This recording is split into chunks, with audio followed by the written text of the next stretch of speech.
be back in the morning when the sun starts to rise. So mama knows.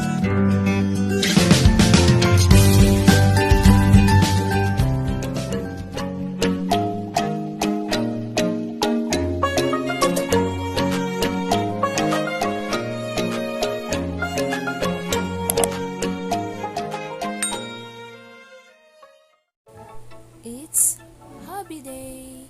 So, this time mga kalalabs, ipapakita po ng hobby ko kung paano po niya nilinis manually yung aquarium niya.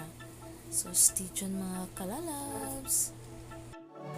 For security purposes po, dapat po naka-unplug lahat yung mga nakasaksak. So, this time po, ginamitan po niya ng hose para po kunin po yung tubig from the aquarium at ilalagay sa ibang sisidlan. Para po may paglipatan yung isda from the aquarium, maglagay po kayo kahit kaunting tubig from the aquarium po sa isang sisidlan kung saan ililipat muna yung isda dahil nililinis pa po ang kanyang bahay para po hindi po mabigla yung isda sa tubig.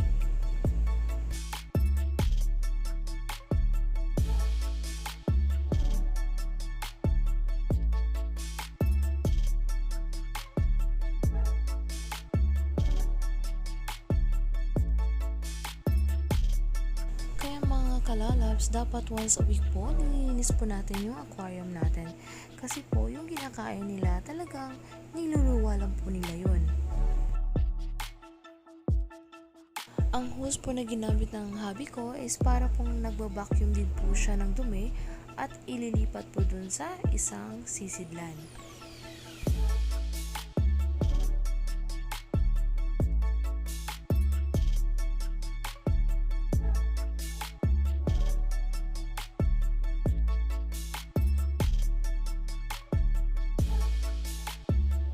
Mas madali pong i-vacuum yung dumi kung may tubig pa po siya. Kung nakikita nyo po, habang tinatransfer po yung tubig from the aquarium to the other na lalagyan, so at least kinukuha at talagang sinasala niya yung mga dumi.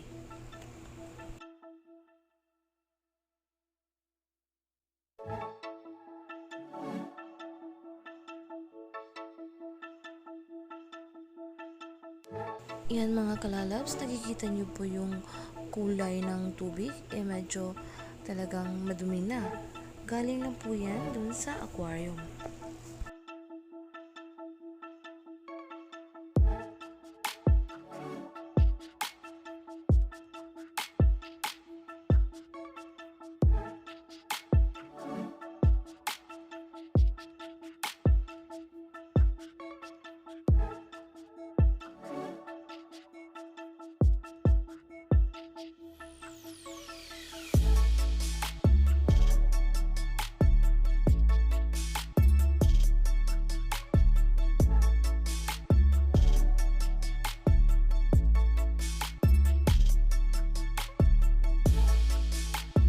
At syempre mga kalalabs, huwag po natin kalimutan na gasan yung filter.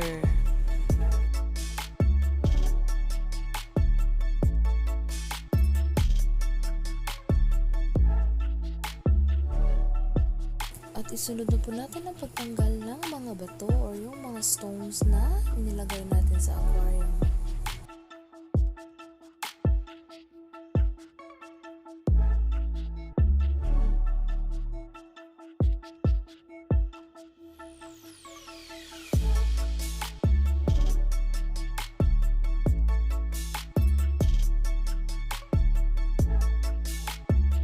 At syempre mga kalalabs, huwag pong kalimutan yung mga maliliit na hose. Hugasan din po natin.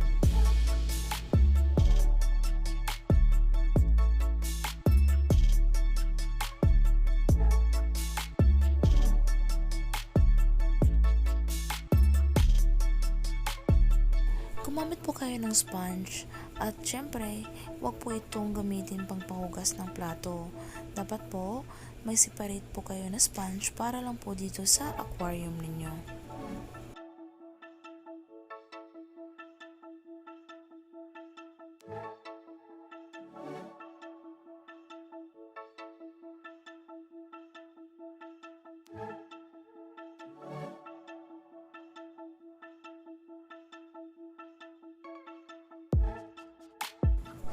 Kiskisin lang po ng mabuti para po pulidong-pulido yung salamin ng aquarium.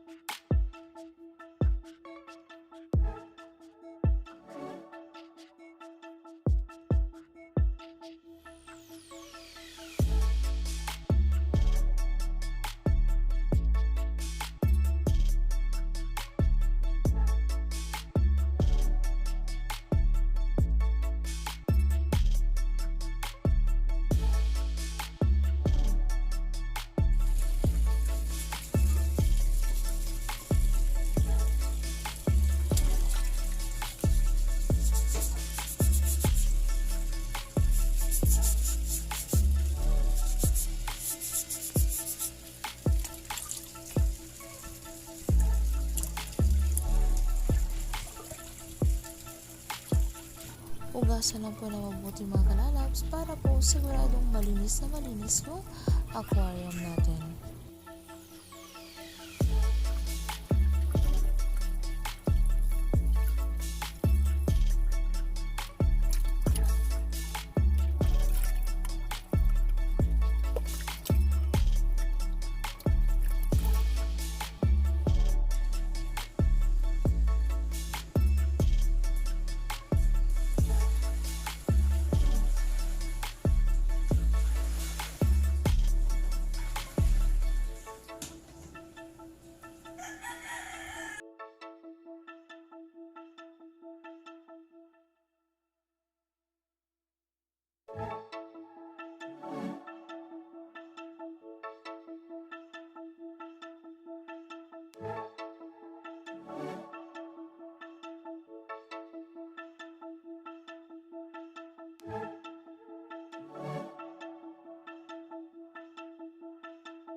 rin na yung tubig nun. Wala na kayong butangan na.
i-install na po natin uli ang filter.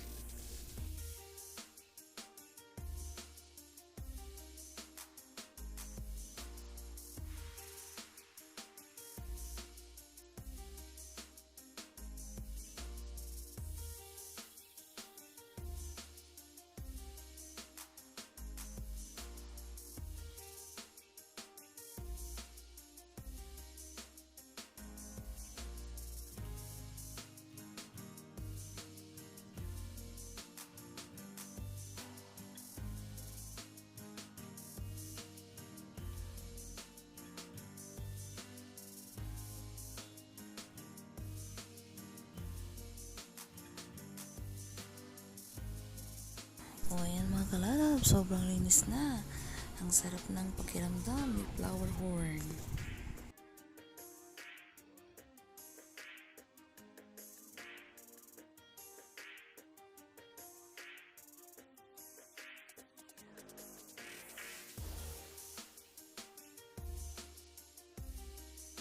It's feeding time!